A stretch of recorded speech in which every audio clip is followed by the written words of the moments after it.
Selamat sore, salam NKRI. Masih bersama saya Paul Alexander Dan dan saya Andi Lala. kami dari Gerakan Supremasi Hukum Indonesia akan menyampaikan hal yang akhir ini menjadi perhatian seluruh bangsa Indonesia tentang adanya seorang rohaniwan yang melakukan pelecehan atau penistaan terhadap agama yang kita tahu bersama sudah ramai di media sosial. Untuk itu kita akan membahas tentang Kami dari hal tersebut. Gerakan Supremasi Hukum Indonesia sangat prihatin dengan keadaan yang terjadi saat ini, dan kita bisa lihat sama-sama di YouTube maupun di TikTok dan di media sosial yang lainnya. Ada laporan polisi juga yang sedang diproses di Polda Metro Jaya terhadap seorang rohaniwan ini yang sangat akhir-akhir ini sangat memprihatinkan. Nah, hari ini kita akan membahas tentang hal ini. Saya ditemani oleh rekan saya, seorang pengacara, Andi Lala, sarjana hukum, master hukum, dan saya juga Paul Oro, Ketua Lembaga Swadaya Masyarakat Gerakan Supremasi Hukum Indonesia. Kita coba memberikan satu pemahaman kepada masyarakat. Nah, bagaimana Pak Andi tentang apa yang Pak Andi lihat sebagai seorang pengacara, sebagai seorang Muslim, dengan adanya peristiwa ini? Terima kasih Pak Paul, rekan saya yang saya hormati dan saya banggakan ya. Terkait hal-hal yang sedang bergulir ya di kehidupan masyarakat, di samping kita sudah melaksanakan ya, yang umat muslim sudah melaksanakan puasa dan sudah berlebaran, di mana yang seharusnya kita berbahagia atas kemenangan kita sebagai muslim setelah kita 1 bulan berpuasa, lalu kita berlebaran, tapi kita disuguhkan dengan tontonan ya, yang menurut saya juga pribadi selaku penegak hukum, selaku praktisi hukum, yakni lawyer, dan selaku umat muslim juga sangat terganggu ya dengan adanya statement yang diberikan oleh si rohaniawan tersebut gitu.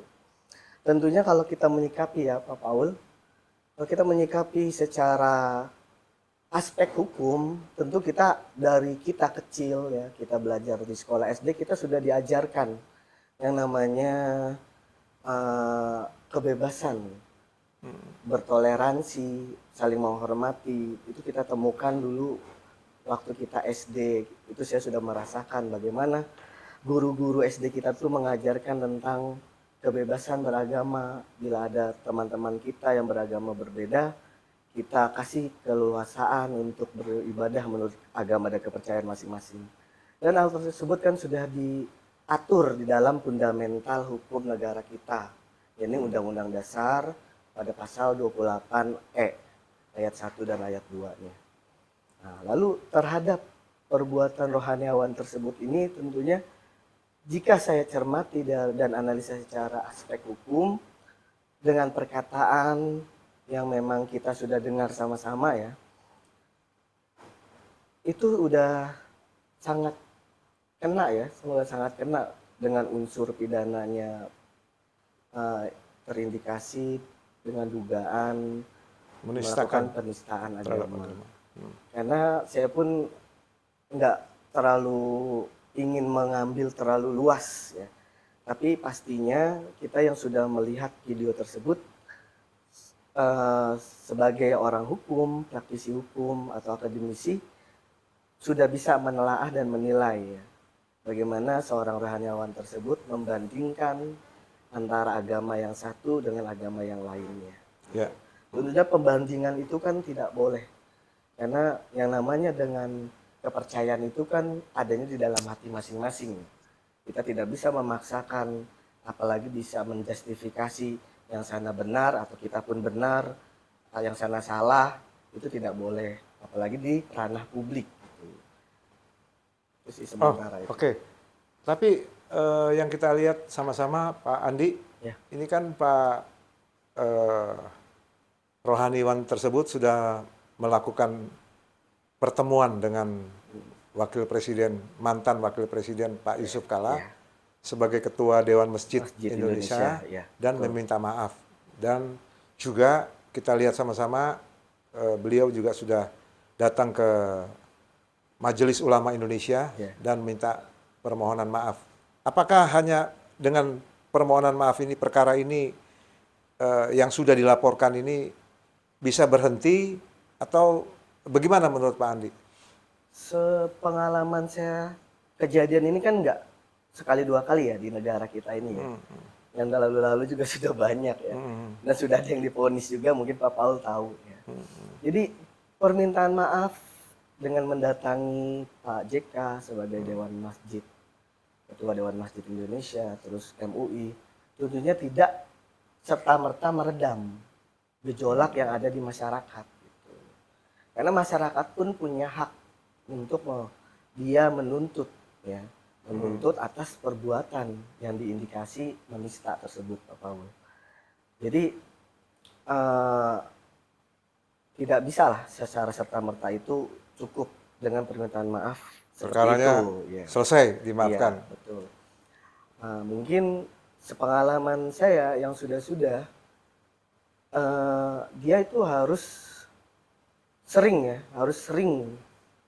di samping dia itu mengklarifikasi secara pribadi dan harus sering untuk mengklarifikasi terhadap ucapannya tersebut di forum-forum terbuka. Gitu. Nah, karena kan kita tahu sendiri di forum-forum terbuka itu nanti kan biar masyarakat yang akan menilai apakah permintaan maafnya itu akan meredam tensi dalam masyarakat, gejolak dalam masyarakat ini. Karena di samping harus meminta maaf kepada satu agama tertentu yang mungkin dinistakan secara baik, secara langsung atau tidak langsung, sengaja atau tidak sengaja, dia juga harus minta maaf secara keagamaannya. Karena atas perbuatannya itu kan tentunya merusak citra apa yang sudah kita bangun kebersamaan, di mana kita sudah banyak diterpa badai tentang intoleransi ya di negara kita. Tapi ini kita mencoba memperbaiki perlahan-perlahan hingga sampai ada hubungan baik, sudah ternyata dibuat buruk lagi. Ada lagi hal-hal yang membuat sesuatu yang kita bangun untuk memperbaiki sesuatu yang dulu pernah tercorehkan lah ya, akhirnya terjadi kembali. Artinya mau sampai kapan ini terjadi terus mengulang gitu. Berarti kan di sini belum ada hal-hal yang membuat efek jerak terhadap pelakunya. Karena Pak Paul tahu sendiri, sudah banyak penistaan agama yang terjadi di negara kita yang ujung-ujungnya Damai. tapi akhirnya terjadi lagi dengan oknum-oknum yang berbeda. Nah, apakah dengan permintaan maaf itu akan selesai di ujungnya nanti tidak akan ada lagi? Kan belum ada pembuktian, malah yang terjadi ada lagi yang baru, ada lagi yang baru, nanti dari agama yang mana, yang agama yang mana. Gitu kan. Artinya kalau kita mau menegakkan hukum, kita tidak pandang bulu Iya. atau tidak pandang dia dari agama mana. Pak Andi, tentu ini sangat melukai ya umat Muslim ya. Saya juga secara pribadi ya, saya juga pengacara, advokat, saya juga pendeta Pak Andi. Jadi ya merasa juga kecewa juga dengan peristiwa ini terhadap rohaniwan tersebut. Gitu ya. Nah, kalau memang tidak ada hanya dengan permohonan maaf, terus perkara dianggap selesai, saya sepakat tidak membuat efek jera bagi penista-penista agama yang lainnya, tanpa memandang bulu dari agama. Nah, kalau saya lihat di sini ancaman hukumannya, itu kalau menurut Pak Andi, dia melanggar berapa pasal nih Pak? Kalau di dalam aturan itu sendiri kan di pasal 156A itu sudah ada di KUHP. Nah, itu kan jelas bila terbukti melakukan penistaan agama, ancamannya kan bisa selama-lamanya 5 tahun. Nah, lalu kalau kita junto ke ITE, itu kan diatur di dalam pasal 28E ya. Nah, bila memang terbukti pelanggaran ITE-nya penista agama, perbuatan penistaan agama tersebut, ancaman hukumannya itu bisa 6 tahun dan 6 denda tahun, ya. 1 miliar rupiah. Jadi Gitu, Pak.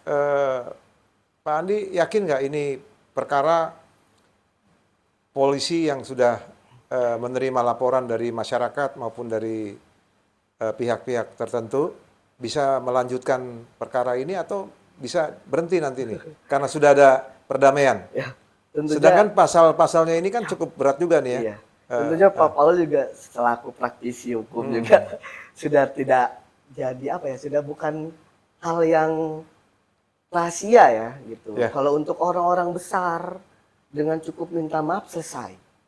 Oke. Seharusnya menurut saya ya Pak ya, orang besar itu seharusnya dia yang lebih bisa memanage diri dia dalam bertingkah laku, berucap gitu kan. Apalagi sekelas rohaniawan yang sekarang kita sedang bicarakan ini kan tentunya seharusnya dia kan punya penasehat, dewan pertimbangan dia mungkin di dalam dia mengupload atau tidak mengupload atau mentransmisikan apa yang menjadi pembicaraan topik dia. Kan di situ bisa lah mana yang memang layak atau tidak layak kan bisa sebelum diketahui oleh halayak ramai. Seharusnya orang sebesar dia itu yang harusnya lebih bisa manage. Nah, bukan orang kecil aja. Orang kecil sudah minta maaf masih aja masuk penjara. Banyak contohnya sudah minta maaf juga masuk penjara juga. Cuman bisa ngurangin hukuman aja. Tapi ini orang besar yang seharusnya kapasitas orang besar yang seharusnya tidak boleh melakukan kesalahan, tidak boleh. Ya, orang besar itu tidak boleh melakukan kesalahan karena dia lebih luas pengetahuan dan pemahamannya, baik secara sosiologi hukum atau aturan hukum yang memang hidup, baik yang hidup dalam masyarakat ataupun hukum positif negara kita. Baik. Tentunya orang yang melakukan yang harusnya tidak melakukan harusnya lebih berat gitu. Ya. Bukan malah dengan minta maaf saja. Gitu. Ya. Baik. Kita barusan sudah mendengar dari praktisi hukum Pak Andi ya, ada ancaman-ancaman hukuman 5 tahun, 6 tahun.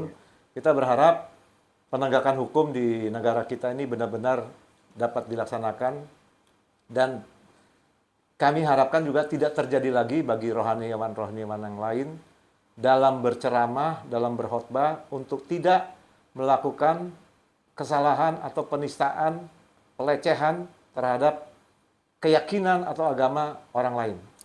Dan kami berharap juga dengan peristiwa ini memberikan satu pelajaran bagi kami semuanya, khususnya para rohaniawan, agar berhati-hati dalam menyampaikan khotbah, ceramah, ataupun dalam bentuk diskusi-diskusi untuk tidak menyinggung agama, keyakinan orang lain.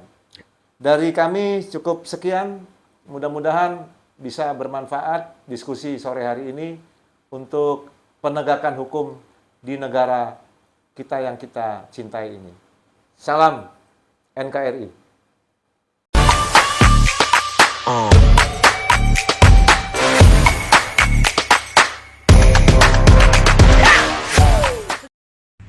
Ya, terima kasih. Kita sudah membahas barusan apa yang baru saja kita saksikan bahwa adanya seorang rohaniawan yang melakukan penistaan terhadap agama. Kami berharap ini satu peringatan bagi kita semuanya para rohaniawan untuk tetap menjaga kerukunan, persatuan, persaudaraan rukun antar umat beragama. Kita rawat NKRI agar ke depan tidak terjadi lagi penistaan-penistaan terhadap keyakinan atau agama orang lain. Demikian, salam merdeka. Merdeka.